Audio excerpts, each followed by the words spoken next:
Good day and welcome back to another DBZ Dokkan Battle video. In this video we're going to be taking a look at the Extreme Z Battle for Strength Turles.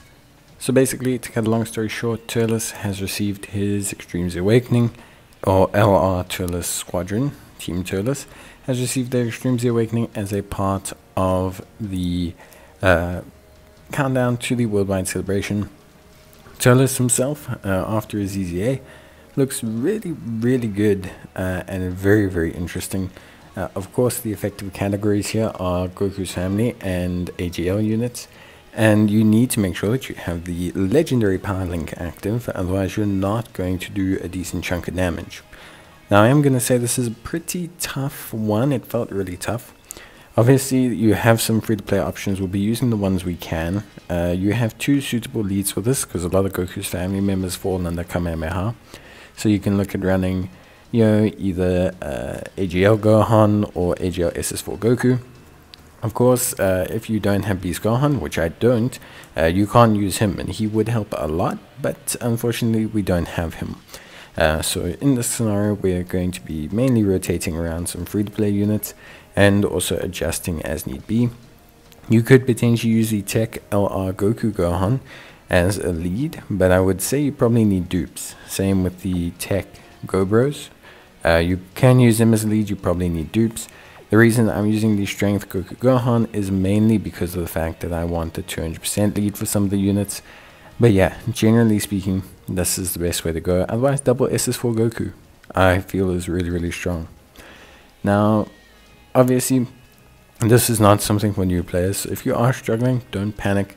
It's not easy. They're not meant to be easy. Also, please remember that when you're building your team, you also need to, when you're using your team, activate legendary power as a link. It's not enough to just have it there. It needs to be active, which is why having the most LRs possible is the best route about it. Now, in terms of Turles' EZA, pretty interesting one. Attack and defense of 180%. He's got damage reduction per terrifying conquerors or planetary destruction category ally on the team. He gets an additional 100% attack and defense.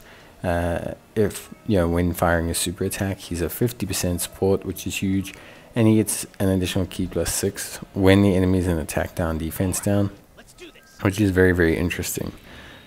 When your key is 24, he launches an additional super attack, and all his attacks become critical hits. And he's actually a really important unit. He's great for all the Turleses, obviously, but it's his support capabilities that are really necessary. He's a big boost for space traveling warriors, terrifying conquerors, movie bosses, planetary destruction. All these teams needed a big boost, and he's there. To have 50% support, that can have 50% damage reduction, and very easily fit on the team. Terrifying conquerors or planetary destruction, is pretty good. Obviously, the one hindrances that functionally, the requirement to have more of a certain type of unit, so to have more planetary destruction or to have more terrifying conquerors does limit you slightly. But in general, you should come out alright. You probably come out a little bit worse for wear, but you should come out okay. I think ultimately, just depending, of course, on how you use them.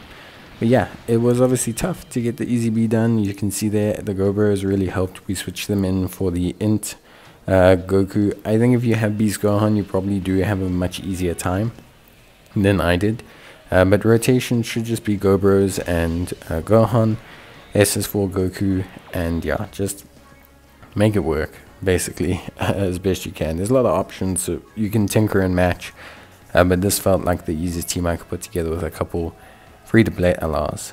But yeah, that is it. Basically, that's everything you need to know.